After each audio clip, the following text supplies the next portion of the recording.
Sebagai seorang bekas pemikir jasa, bekas strategi UMNO, bagaimana Tun melihat peluang Perikatan Nasional dalam 6 pilihan raya negeri ini?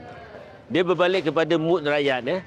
Kita kena faham bahawa dulu waktu pilihan raya umum ke-15 ada peralihan undi lebih 2 juta kepada Perikatan Nasional berbanding dengan PRU 14. Itu mood rakyat. Kedua, kalau kita tengok undi baru masa pilihan raya ke-15 ada lebih kurang dalam 29%, lebih kurang 6 juta. Hanya 3.6% saja pergi kepada Pakatan Harapan dan hanya 1% saja pergi ke Barisan Nasional. Dan overall kalau kita tengok mood rakyat ketika itu, Barisan Nasional kurang undi 3.27 juta kepada 3.24 juta saja, dan Pakatan Harapan pula hilang 200,000 undi termasuk 11 kursi. So mood rakyat ketika itu pada saya ada 3 yang utama. Pertama adalah tolak parti rasuah, tolak individu rasuah.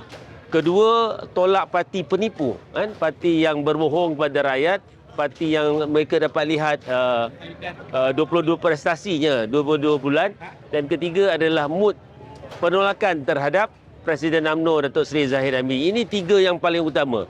So itu mood PRU 15. Sekarang ni mood yang sama sedang berlaku di kalangan rakyat, dan penolakan ini berasaskan kepada 5K yang saya sebutkan tadi, sentimen 5K yang saya sebutkan tadi. Yang sebelum ini 5K itu adalah khianat daripada awal telah undi mereka itu telah dikhianati. Dulu mereka tak pernah fikir nak undi BN dapat Anwar dan DAP. Sekarang mereka dah dapat.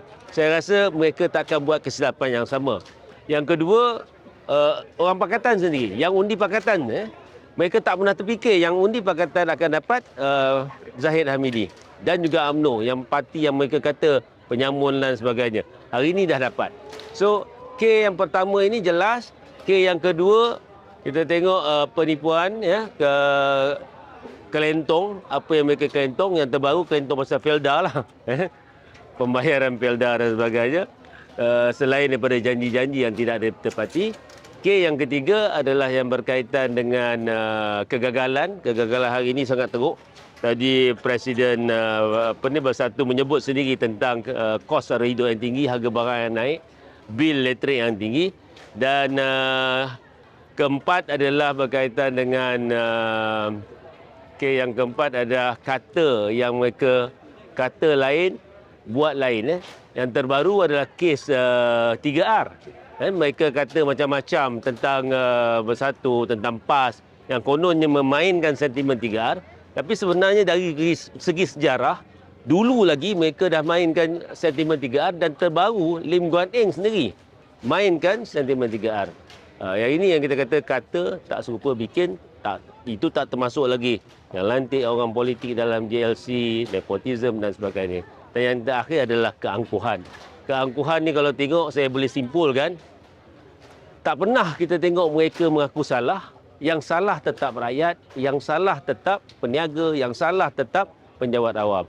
Bayangkan, menteri yang buat salah masuk ke tempat penjawat awam, halang tugas penjawat awam, tapi akhirnya yang dia siasat, yang dirombak dan dikacau adalah penjawat awam dalam 2 jabatan kerajaan, JPN dan juga Jabatan Imigresen. Samalah juga dengan bil elektrik.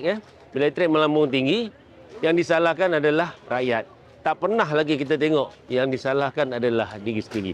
So 5K ini sebenarnya sentimen yang berlegar-legar dalam rakyat. Setiap rakyat sekurang-kurangnya ada 1 atau 2 sentimen yang dalam 5K ini yang boleh menyebabkan mereka tidak mengundi Pakatan Harapan dan Barisan Nasional.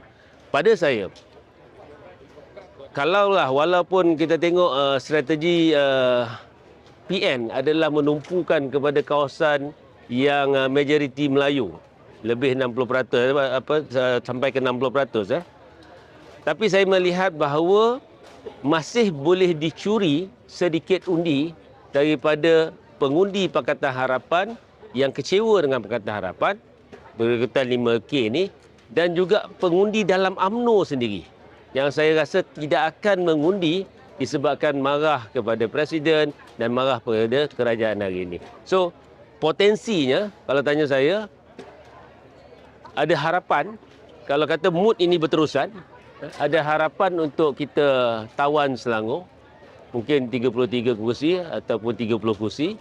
Di Negeri Sembilan juga kita boleh alihkan, mungkin dalam 25 kursi ataupun 24 kursi begitulah. Itu bacaan setakat ini berdasarkan mood yang ada. Kita tak tahu berapa hari ini ada perubahan ke tidak kan, tapi berdasarkan gelombang, berdasarkan momentum, kalau kita tengok di media sosial, kalau kita jumpa rakyat di bawahan dan sebagainya, saya rasa 3 negeri itu tetap kekal dan 3 negeri ini sebenarnya ada goyang sikit.